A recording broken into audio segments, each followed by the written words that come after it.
En poste en République démocratique du Congo depuis environ 6 mois, l'ambassadrice du Royaume-Uni a été reçue en audience par le ministre d'État, ministre des Ressources hydrauliques et électricité, maître Eustache Muhanzi Mubembe, le vendredi 20 novembre 2020. Au menu de son entretien avec le ministre d'État figure entre autres l'arrivée dans le tout prochain jour du ministre britannique délégué des Affaires étrangères pour l'Afrique. En effet, le séjour du ministre britannique s'inscrit dans le cadre d'un programme de financement en cours pour soutenir les différents projets dans les secteurs de l'eau et de l'électricité en RDC, y compris l'électrification solaire, tout cela avec le concours de l'ANSER. Pour palper du doigt les réalités du pays dans ces secteurs vitaux de la vie nationale, le ministre britannique se rendra successivement à Gemena, Kananga et Goma, villes dans lesquelles existent déjà des projets financés par la Grande-Bretagne. Nous avons une collaboration très étroite avec le ministère, aussi dans le secteur d'eau. Nous avons des programmes ici en RDC qui soutiennent l'investissement dans l'électricité, surtout dans l'énergie renouvelable qui peut donner accès à l'électricité dans plusieurs villes en RDC. Aussi, avec nos programmes à Goma et Bukavu, nous sommes là pour appuyer, accompagner les actions du gouvernement congolais.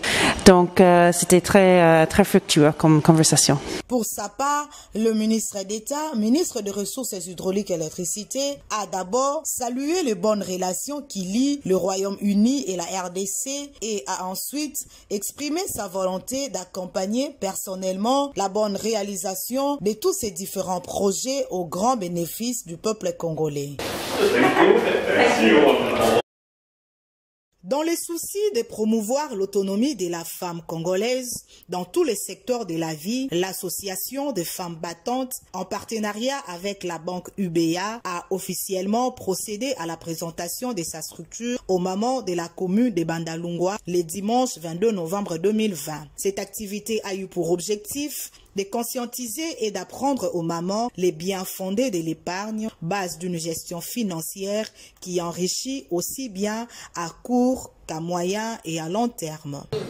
Alors, biloko wana déjà sala kenon lelo tolobi biso pe totelema to bandako to za productif na kacha ba foyer na biso.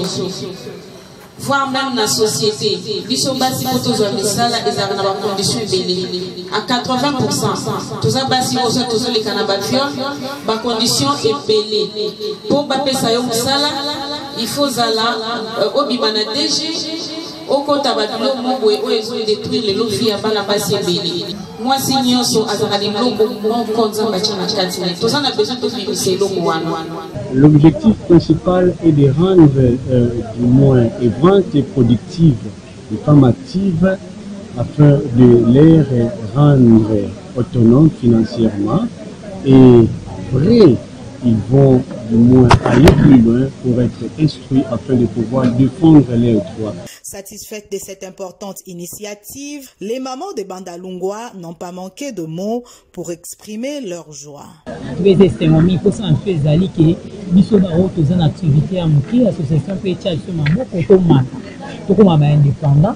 tout dépendant na ba papa te mais tout dépendant pour na biso moko bato na bato ba membre association te na ba ba ke ba ya ba réunion ko ba la sima ba ya ko participer na biso eza esengomi pour association et pour na kosunga ba mama va to sepeli na place on ba vite ba soutenir ba mama na sepeli vraiment pour eza bien pour matza biso pour lobi biso ba mama to mona to za ka pe bato ba mama o bato suma ba papa na banda kota mabota na biso na secret makasi bo bato na makomba membre te baya de sepende to mikoti si ba baya na ono suma ba lebito sepende na.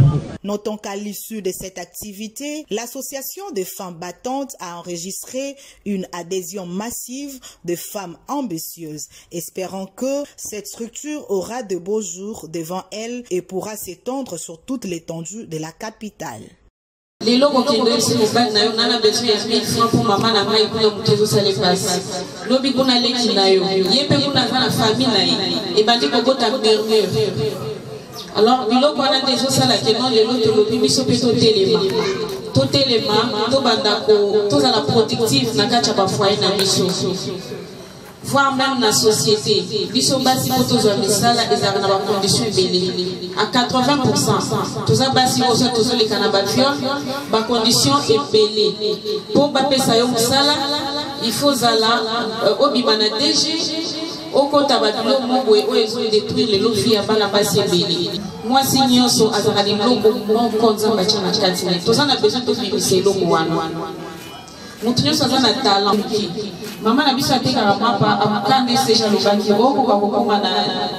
Maman pas dire les on a déjà membre d'association, on peut 50 000, on peut tous en a affiche na biso awate c'est jalobaki toyaki nango ba mama oyo ba sepeli okota na kati association pour biso nyonso totelema tosungana ba ko remplir ba fiche tolobaki ke ba fiche oyo c'est gratuit eza gratuit en bazo kana photo et puis basalela yo baselo carte mama carte wana ezate ke okozala nango okombi yango kaka ekosunga biso parce que toza na projet te mais toza na mutuelle ya santé toza na mutuelle ya santé na biso bafemme batante baza liboso na biso eza nde bino mpona ebike bokoti na kati ya association de femmes battantes bitumba oyo toza nango eza bitumba ya kobunda na bandako na biso ya mabala te mais toza na besoin totelema ce qui veut dire que va bosala savon ya ngoma okomi eloko eba bosala ya mwana peut-être pour ça on peut chercher quelque chose pour voir comment okoki kobanda multiplier yango ozosala ozoproduire ozokoma mpe autonome ozotenga mpe neti nga nasala na bactérole nasala na ngai javel na ba 5 litres koyebaka koutiliser bakachet et tout. Et puis tous on s'est dit maman nana nengazana aibiku atekaka ntunga nga naza femme batante na osimba ntunga place mosukwana omoni bolimode ya mwana soki yango na ngi toyeba na biso nani asalaka nini senga nini ke mama nanga aza natekaka na ye loso nanga ndokota kuna na ye loso bana loso pa mama nanga mpona kotisela ye